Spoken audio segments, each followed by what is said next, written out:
Hello, this is Michael Wojcik with the Rochester City Council update for October 17th, 2015. I'm going to talk to you about four things tonight. I'm going to talk about the sidewalk utility we talked about, the committee of the whole meeting, medical lodging, sewer rates, and then a kind of a replatting that happened in the southwest area. So with regards to the sidewalk utility, we talked about this at the committee meeting, and the issue that we face today is when somebody's fixing up when you get those pink lines on your sidewalk, you're responsible for fixing it on your own dime, and people have been walloped with $2,000 bills to fix the sidewalk. At the same time, other parts of the city doesn't have any sidewalks, and other people, sometimes one side of the street has sidewalk and the other side doesn't. They both benefit from it.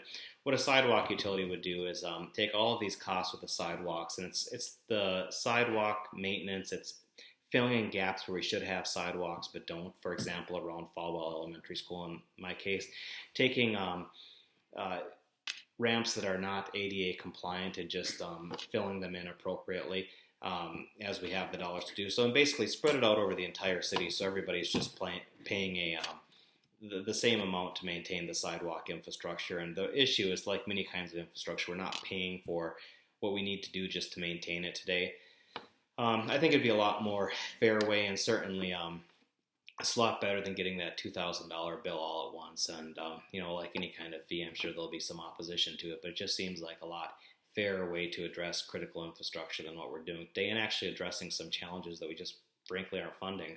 I think it's kind of shameful that in the Falwell district we have places where kids have to cross the street at an unmarked intersection with traffic going a little bit too fast on 14th with no crossing guards because there's not a sidewalk on that side of the street. So there's a lot of places we can do better, and hopefully this will be a tool to help us get there. Don't expect anything for this though until 2017. It's a bit of a process to get to that point. Second thing, medical lodging. This has been a long time in the works, and this is basically when somebody, for example, has cancer and they and their family are staying in the community. They're maybe looking for a specialized place. It's been difficult to license and do that, but some changes at the state enabled us to enact some ordinances here that are going to allow for medical lodging. It wasn't particularly controversial, just took some doing to get it done, and I'm glad that we implemented that today, and we actually suspended rules to the second reading, so that is the law of the land today. Sewer rates, this has bothered me for a very long period of time. What the city council did a few years back is that under pressure from the developers, we abandoned a fee schedule for basically having development pay for the cost of hooking up to the sewers, and instead took that added cost, and instead of having development pay for those costs, we put it on everyone else. So if you're one of the 10% or so in Olmsted County living in poverty in the city of Rochester, you actually get to pay extra on your sewer fee every single month so that you can subsidize new construction housing. It makes no sense to do this whatsoever. I think it's incredibly unjust. I've never supported this.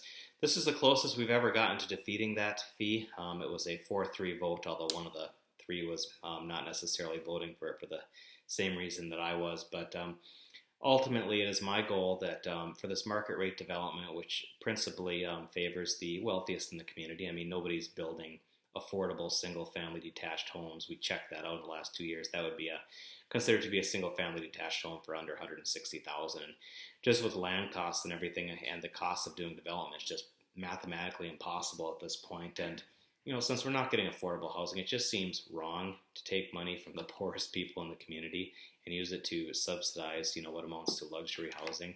We don't get any more jobs for doing that. It's not like there's payback, because all these residential properties, they're money losers for the community over time. That's just the way residential works. So it's really disappointing that we continue to do that. I'm going to continue to fight it, and one of these days we're going to just have the development pay the full cost of development and move on from there. I don't think it's too much to ask, but we aren't there yet. We did approve another townhome subdivision. Perfect example of why we're facing big tax increases for really a number of years, because we haven't maintained our infrastructure and we've built more infrastructure than we can afford. We have a road going into a townhome subdivision with a couple of cul-de-sacs.